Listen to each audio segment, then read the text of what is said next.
कृष्ण हरे हरे हरे कृष्ण कृष्ण कृष्ण हरे हरे हरे कृष्ण कृष्ण कृष्ण हरे हरे मुक्काम करत करत सुदामजी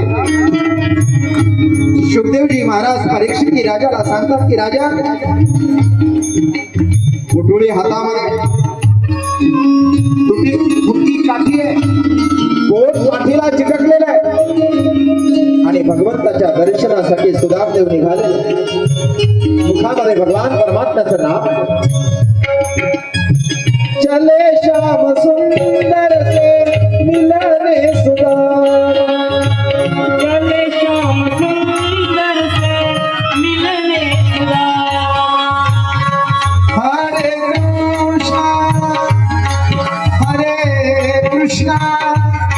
कृष्ण कृष्ण हरे हरे हरे कृष्ण कृष्ण हरे हरे हरे कृष्ण कृष्ण कृष्ण कृष्ण हरे हरे हरे कृष्ण कृष्ण कृष्ण हरे हरे उठत बसत मुक्काम दर मुक्काम करत करत भगवंताच्या भेटीसाठी निघालेला सुदामा पोटात मी अन्नाचा कण नाही परंतु भगवंताच्या दर्शनाची आशा आहे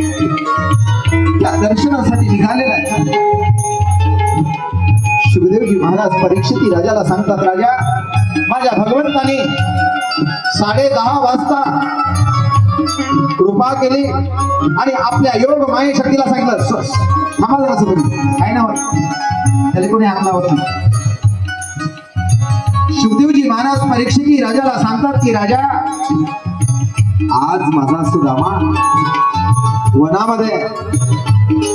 एका झाडाला पाठ टेकवून त्याचा डोळा लागला भगवंताने सांगितलं योग मायेला